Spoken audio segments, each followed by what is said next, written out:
ನೋಡಿ, ಸಂಡೂರು ಉಪಚುನಾವಣೆಯಲ್ಲಿ ಬಿಜೆಪಿ ಸೋಲಿಗೆ ನೇರವಾಗಿ ರಾಮುಲು ಅವರೇ ಕಾರಣ ಅನ್ನುವಂತ ಗಂಭೀರ ಆರೋಪವನ್ನ ಯಾವಾಗ ಜನಾರ್ದನ ರೆಡ್ಡಿ ಅವರು ಮಾಡಿದ್ರು ಆಗಲೇ ದೋಸ್ತಿಗಳ ಮುನಿಸು ಮತ್ತೆ ಮುಂದುವರಿತು. ಅವರ ದೋಸ್ತಿ ಖತಮ್ ಆಯಿತು ಅನ್ನುವಂತ ವಿಚಾರಗಳೆಲ್ಲ ಮುನ್ನೆಲೆಗೆ ಬಂತು. ಇದೇ ವಾರ್ಗೆ ಸಂಬಂಧಪಟ್ಟಂತೆ ಕೇಸರಿ ನಾಯಕರ ಬಗ್ಗೆ ಹೈಕಮಾಂಡ್ಗೆ ರಿಪೋರ್ಟ್ ನೀಡಲಾಗಿದೆಯಂತೆ. ಸತ್ಯ ಶೋಧನಾ ಸಮಿತಿಯಿಂದ ವರದಿ ಸಲ್ಲಿಕೆಯಾಗಿದೆ ಬಿಜೆಪಿ ಹೈಕಮಾಂಡ್ಗೆ. ರಾಮುಲು ರೆಡ್ಡಿ ಜಟಾಪಟಿಗೆ ಕಾರಣವಾಗಿದ್ದು ನಿಜಕ್ಕೂ ಏನು? ಸಂಡೂರು ಬೈ ಎಲೆಕ್ಷನ್ ಸೋಲೆ ಕಾರಣನಾ ಅಥವಾ ಬೇರೆ ಏನಾದರೂ ಕಾರಣ ಇದೆಯಾ? 15ರಿಂದ 20 ಪುಟಗಳ ಗೌಪ್ಯ ವರದಿಯನ್ನ ಡಿ.ವಿ. ಸದಾನಂದ ಗೌಡ್ರು ಮಾಜಿ ಮುಖ್ಯಮಂತ್ರಿಗಳು ಸಲ್ಲಿಸಿದ್ದಾರೆ ಬಿಜೆಪಿ ಹೈಕಮಾಂಡ್ಗೆ ಅನ್ನೋದರ ಡೀಟೇಲ್ ಸಿಗ್ತಾ ಇದೆ.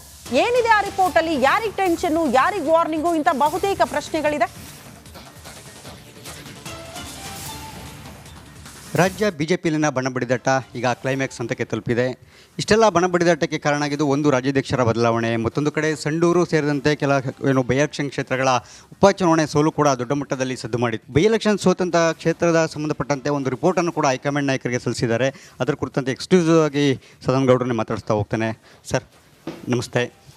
ಈಗ ತಮಗೆ ಗೊತ್ತಿರೋ ಹಾಗೆ ರಾಜ್ಯ ಬಿಜೆಪಿನ ಬಣ ಬಡಿದಾಟ ಒಂದು ಹಂತಕ್ಕೆ ಬಂದಿದೆ, ಕ್ಲೈಮ್ಯಾಕ್ಸ್ ಅಂತ. ಯಾಕೆಂದರೆ ಈಗಷ್ಟೇ ವರಿಷ್ಠರು ಸ್ವಲ್ಪ ಗಮನ ಕೊಡ್ತಿದ್ದಾರೆ ಅಂತ ಅನಿಸ್ತಾ ಇದೆ. ಇತ್ತೀಚಿನ ಬೆಳವಣಿಗೆಗಳು ನೋಡ್ತಾ ಹೋದರೆ ತಾವು ದೆಹಲಿಗೆ ಹೋಗಿ ಬಂದ್ರಿ, ಏನೇನು ಬೆಳವಣಿಗೆಗಳಾಯ್ತು ಸರ್? ಏನಾದರೂ ಪ್ರಸ್ತಾಪ ಮಾಡಿದ್ರೆ, ಯಾರನ್ನ ಭೇಟಿ ಆದ್ರೆ? ಇಲ್ಲಪ್ಪ, ನನಗೆ ಒಂದು ಜವಾಬ್ದಾರಿ ಕೊಟ್ಟಿದ್ದರು. ಸಂಡೂರು ಮತ್ತು ನಮ್ಮ ಶಿಗ್ಗಾವಿನ 2 ಚುನಾವಣೆ ಹಿನ್ನೆಲೆಯ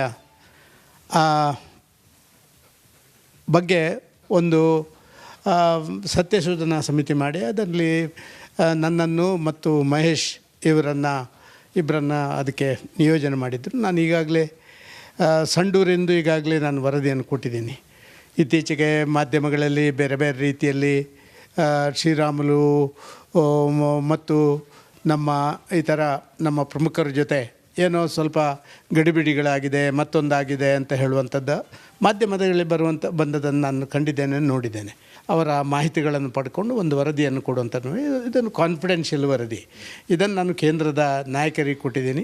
ಇನ್ನೂ ಕೂಡ ಅದನ್ನು ರಾಜ್ಯದ ನಾಯಕರಿಗೆ ಬಾಕಿ ಯಾರಿಗೆ ಕೊಡುವಂಥ ಕೆಲಸ ಕಾರ್ಯಗಳನ್ನು ನಾನು ಮಾಡಲಿಲ್ಲ. ಕೇಂದ್ರದವರು ಎಸ್ ಅಂತ ಹೇಳಿದರೆ ಆಮೇಲೆ ಕೊಡೋಣ ಅಂತ ಹೇಳುವಂಥದ್ದಿದ್ದೇವೆ. ಒಟ್ಟು ಈ ವರದಿಗಳು ಇದು ನಾಮಕಾವಸ್ಥೆ ವರದಿ ಆಗಬಾರ್ದು. ಮತ್ತು ಇವತ್ತು ರಾಜ್ಯದಲ್ಲಿರುವಂಥ ಭಾರತೀಯ ಜನತಾ ಪಾರ್ಟಿಯ ಬಣ ಬಡಿದಾಟ, ಇದರಲ್ಲಿ ನಮ್ಮ ಮಂಡಲದ ಪಾತ್ರ, ಜಿಲ್ಲೆಯ ಪಾತ್ರ, ರಾಜ್ಯದ ಪಾತ್ರ, ಕೇಂದ್ರದ ಪಾತ್ರ, ಇದರ ಬಗ್ಗೆ ಕೂಡ ಸ್ವಲ್ಪ ಅದಕ್ಕೆ ಕನೆಕ್ಟಿವಿಟಿ, ಆ ಚುನಾವಣೆಗೆ ಕನೆಕ್ಟಿವಿಟಿ ಇದ್ದ ವಿಚಾರಗಳನ್ನು ಕೂಡ ತಿಳಿಸುವಂಥದ್ದನ್ನು ಮಾಡಬೇಕು ಅಂತ ನಿಶ್ಚಯ ಮಾಡಿಕೊಂಡು ಮಾಡಿದೆ. ಅದಕ್ಕಿಂತ ರಾಜ್ಯಾಧ್ಯಕ್ಷರ ಆಯ್ಕೆ ಕೂಡ ಭಾಳ ಕುತೂಹಲ ಇರತಕ್ಕಂಥದ್ದು.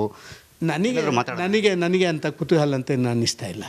ಯಾಕೆ ಒಂದು ಪಾರ್ಟಿಗೆ ಅದರ ಸಂವಿಧಾನಬದ್ಧವಾಗಿ ಅದೊಂದು 3 ವರ್ಷಕ್ಕೊಮ್ಮೆ ಚುನಾಯಿತ ಅಧ್ಯಕ್ಷರು ಅಥವಾ ಹೊಸ ಸಹಮತದ ಅಧ್ಯಕ್ಷರು ಈ ರೀತಿ ಆಗುವಂಥದ್ದು ಕಾಮನ್. ನಾನು ಭಾರಿ ಅಧ್ಯಕ್ಷರುಗಳನ್ನು ನೋಡಿದ್ದೀನಿ, ಬದಲಾವಣೆಗಳು. Thank you sir, thank you so much sir.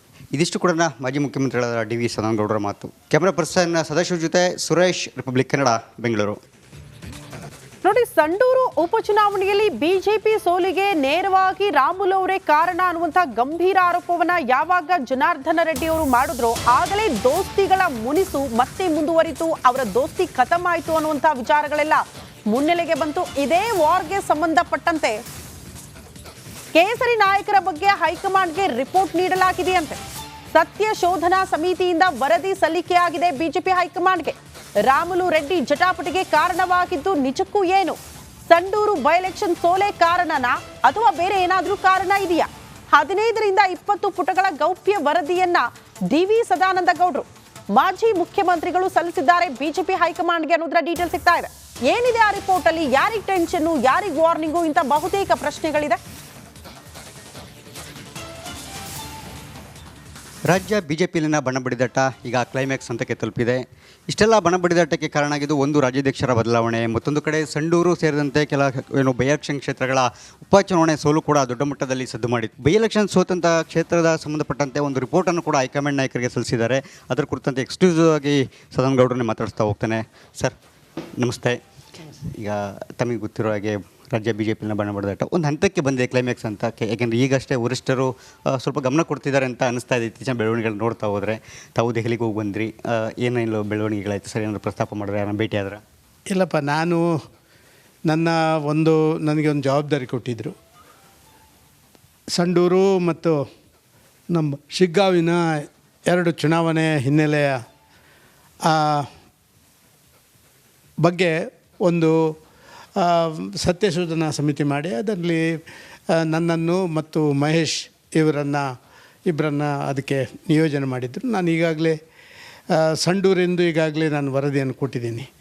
ಇತ್ತೀಚೆಗೆ ಮಾಧ್ಯಮಗಳಲ್ಲಿ ಬೇರೆ ಬೇರೆ ರೀತಿಯಲ್ಲಿ ಶ್ರೀರಾಮುಲು ಮತ್ತು ನಮ್ಮ ಪ್ರಮುಖರ ಜೊತೆ ಏನೋ ಸ್ವಲ್ಪ ಗಡಿಬಿಡಿಗಳಾಗಿದೆ, ಮತ್ತೊಂದಾಗಿದೆ ಅಂತ ಹೇಳುವಂಥದ್ದು ಮಾಧ್ಯಮದಲ್ಲಿ ಬಂದದನ್ನು ನಾನು ಕಂಡಿದ್ದೇನೆ, ನೋಡಿದ್ದೇನೆ. ಅವರ ಮಾಹಿತಿಗಳನ್ನು ಪಡ್ಕೊಂಡು ಒಂದು ವರದಿಯನ್ನು ಕೊಡುವಂಥದ್ದು. ಇದನ್ನು ಕಾನ್ಫಿಡೆನ್ಷಿಯಲ್ ವರದಿ. ಇದನ್ನು ನಾನು ಕೇಂದ್ರದ ನಾಯಕರಿಗೆ ಕೊಟ್ಟಿದ್ದೀನಿ. ಇನ್ನೂ ಕೂಡ ಅದನ್ನು ರಾಜ್ಯದ ನಾಯಕರಿಗೆ ಬಾಕಿ ಯಾರಿಗೆ ಕೊಡುವಂಥ ಕೆಲಸ ಕಾರ್ಯಗಳನ್ನು ನಾನು ಮಾಡಲಿಲ್ಲ. ಕೇಂದ್ರದವರು ಎಸ್ ಅಂತ ಹೇಳಿದರೆ ಆಮೇಲೆ ಕೊಡೋಣ ಅಂತ ಹೇಳುವಂಥದ್ದಿದ್ದೇವೆ. ಒಟ್ಟು ಈ ವರದಿಗಳು ಇದು ನಾಮಕಾವಸ್ಥೆ ವರದಿ ಆಗಬಾರ್ದು. ಮತ್ತು ಇವತ್ತು ರಾಜ್ಯದಲ್ಲಿರುವಂಥ ಭಾರತೀಯ ಜನತಾ ಪಾರ್ಟಿಯ ಬಣಬಡಿದಾಟ, ಇದರಲ್ಲಿ ನಮ್ಮ ಮಂಡಲದ ಪಾತ್ರ, ಜಿಲ್ಲೆಯ ಪಾತ್ರ, ರಾಜ್ಯದ ಪಾತ್ರ, ಕೇಂದ್ರದ ಪಾತ್ರ, ಇದರ ಬಗ್ಗೆ ಕೂಡ ಸ್ವಲ್ಪ ಅದಕ್ಕೆ ಕನೆಕ್ಟಿವಿಟಿ, ಆ ಚುನಾವಣೆಗೆ ಸಂಬಂಧ ಕನೆಕ್ಟಿವಿಟಿ ಇದ್ದ ವಿಚಾರಗಳನ್ನು ಕೂಡ ತಿಳಿಸುವಂಥದ್ದನ್ನು ಮಾಡಬೇಕು ಅಂತ ನಿಶ್ಚಯ ಮಾಡಿಕೊಂಡು ಮಾಡಿದೆ. ಅದಕ್ಕಿಂತ ರಾಜ್ಯಾಧ್ಯಕ್ಷರ ಆಯ್ಕೆ ಕೂಡ ಭಾಳ ಕುತೂಹಲ ಇರತಕ್ಕಂಥದ್ದು. ನನಗೆ ಅಂತ ಕುತೂಹಲ ಅಂತ ಇನ್ನು ಅನ್ನಿಸ್ತಾ ಇಲ್ಲ.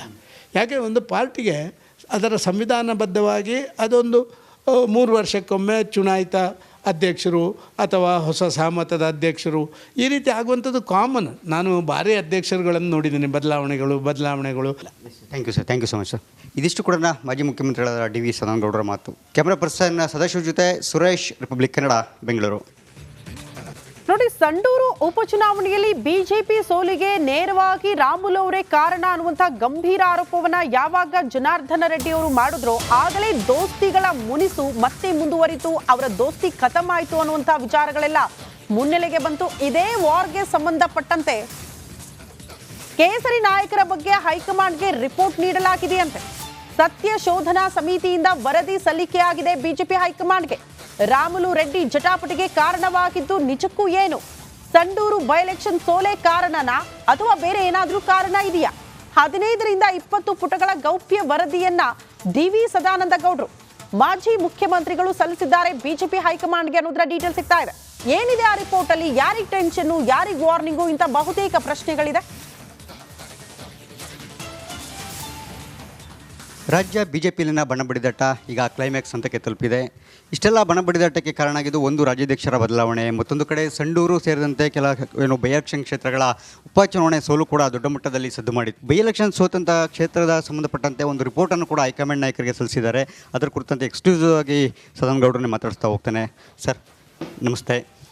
ಈಗ ತಮಗೆ ಗೊತ್ತಿರೋ ಹಾಗೆ ರಾಜ್ಯ ಬಿಜೆಪಿನ ಬಣಬಡಿದಾಟ ಒಂದು ಹಂತಕ್ಕೆ ಬಂದಿದೆ, ಕ್ಲೈಮ್ಯಾಕ್ಸ್ ಹಂತಕ್ಕೆ. ಯಾಕೆಂದರೆ ಈಗಷ್ಟೇ ವರಿಷ್ಠರು ಸ್ವಲ್ಪ ಗಮನ ಕೊಡ್ತಿದ್ದಾರೆ ಅಂತ ಅನಿಸ್ತಾ ಇದೆ. ಇತ್ತೀಚಿನ ಬೆಳವಣಿಗೆಗಳು ನೋಡ್ತಾ ಹೋದರೆ ತಾವು ದೆಹಲಿಗೆ ಹೋಗಿ ಬಂದ್ರಿ, ಏನೇನು ಬೆಳವಣಿಗೆಗಳಾಯ್ತು ಸರ್? ಏನಾದರೂ ಪ್ರಸ್ತಾಪ ಮಾಡಿದ್ರೆ, ಯಾರನ್ನ ಭೇಟಿ ಆದ್ರೆ? ಇಲ್ಲಪ್ಪ, ನನಗೆ ಒಂದು ಜವಾಬ್ದಾರಿ ಕೊಟ್ಟಿದ್ದರು.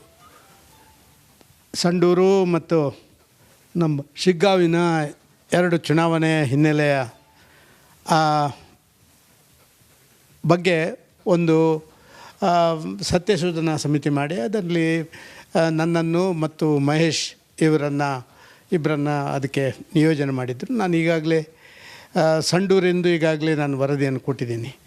ಇತ್ತೀಚೆಗೆ ಮಾಧ್ಯಮಗಳಲ್ಲಿ ಬೇರೆ ಬೇರೆ ರೀತಿಯಲ್ಲಿ ಶ್ರೀರಾಮುಲು ಮತ್ತು ನಮ್ಮ ಪ್ರಮುಖರ ಜೊತೆ ಏನೋ ಸ್ವಲ್ಪ ಗಡಿಬಿಡಿಗಳಾಗಿದೆ, ಮತ್ತೊಂದಾಗಿದೆ ಅಂತ ಹೇಳುವಂಥದ್ದು ಮಾಧ್ಯಮದಲ್ಲಿ ಬಂದದನ್ನು ನಾನು ಕಂಡಿದ್ದೇನೆ, ನೋಡಿದ್ದೇನೆ. ಅವರ ಮಾಹಿತಿಗಳನ್ನು ಪಡ್ಕೊಂಡು ಒಂದು ವರದಿಯನ್ನು ಕೊಡುವಂಥದ್ದು. ಇದನ್ನು ಕಾನ್ಫಿಡೆನ್ಷಿಯಲ್ ವರದಿ. ಇದನ್ನು ನಾನು ಕೇಂದ್ರದ ನಾಯಕರಿಗೆ ಕೊಟ್ಟಿದ್ದೀನಿ. ಇನ್ನೂ ಕೂಡ ಅದನ್ನು ರಾಜ್ಯದ ನಾಯಕರಿಗೆ ಬಾಕಿ ಯಾರಿಗೆ ಕೊಡುವಂಥ ಕೆಲಸ ಕಾರ್ಯಗಳನ್ನು ನಾನು ಮಾಡಲಿಲ್ಲ. ಕೇಂದ್ರದವರು ಎಸ್ ಅಂತ ಹೇಳಿದರೆ ಆಮೇಲೆ ಕೊಡೋಣ ಅಂತ ಹೇಳುವಂಥದ್ದಿದ್ದೇವೆ. ಒಟ್ಟು ಈ ವರದಿಗಳು ಇದು ನಾಮಕಾವಸ್ಥೆ ವರದಿ ಆಗಬಾರ್ದು. ಮತ್ತು ಇವತ್ತು ರಾಜ್ಯದಲ್ಲಿರುವಂಥ ಭಾರತೀಯ ಜನತಾ ಪಾರ್ಟಿಯ ಬಣಬಡಿದಾಟ, ಇದರಲ್ಲಿ ನಮ್ಮ ಮಂಡಲದ ಪಾತ್ರ, ಜಿಲ್ಲೆಯ ಪಾತ್ರ, ರಾಜ್ಯದ ಪಾತ್ರ, ಕೇಂದ್ರದ ಪಾತ್ರ, ಇದರ ಬಗ್ಗೆ ಕೂಡ ಸ್ವಲ್ಪ ಅದಕ್ಕೆ ಕನೆಕ್ಟಿವಿಟಿ, ಆ ಚುನಾವಣೆಗೆ ಸಂಬಂಧ ಕನೆಕ್ಟಿವಿಟಿ ಇದ್ದ ವಿಚಾರಗಳನ್ನು ಕೂಡ ತಿಳಿಸುವಂಥದ್ದನ್ನು ಮಾಡಬೇಕು ಅಂತ ನಿಶ್ಚಯ ಮಾಡಿಕೊಂಡು ಮಾಡಿದೆ. ಅದಕ್ಕಿಂತ ರಾಜ್ಯಾಧ್ಯಕ್ಷರ ಆಯ್ಕೆ ಕೂಡ ಭಾಳ ಕುತೂಹಲ ಇರತಕ್ಕಂಥದ್ದು. ನನಗೆ ಅಂತ ಕುತೂಹಲ ಅಂತ ಇನ್ನು ಅನ್ನಿಸ್ತಾ ಇಲ್ಲ. ಯಾಕೆ ಒಂದು ಪಾರ್ಟಿಗೆ ಅದರ ಸಂವಿಧಾನಬದ್ಧವಾಗಿ ಅದೊಂದು 3 ವರ್ಷಕ್ಕೊಮ್ಮೆ ಚುನಾಯಿತ ಅಧ್ಯಕ್ಷರು ಅಥವಾ ಹೊಸ ಸಹಮತದ ಅಧ್ಯಕ್ಷರು ಈ ರೀತಿ ಆಗುವಂಥದ್ದು ಕಾಮನ್. ನಾನು ಭಾರಿ ಅಧ್ಯಕ್ಷರುಗಳನ್ನು ನೋಡಿದ್ದೀನಿ, ಬದಲಾವಣೆಗಳು. Thank you so much sir. ಇದಿಷ್ಟು ಕೂಡ ಮಾಜಿ ಮುಖ್ಯಮಂತ್ರಿಗಳಾದ ಡಿ ವಿ ಸದಾನಂದಗೌಡರ ಮಾತು. ಕ್ಯಾಮ್ರಾ ಪರ್ಸನ್ ಸದಾಶಿವ ಜೊತೆ ಸುರೇಶ್, ರಿಪಬ್ಲಿಕ್ ಕನ್ನಡ, ಬೆಂಗಳೂರು.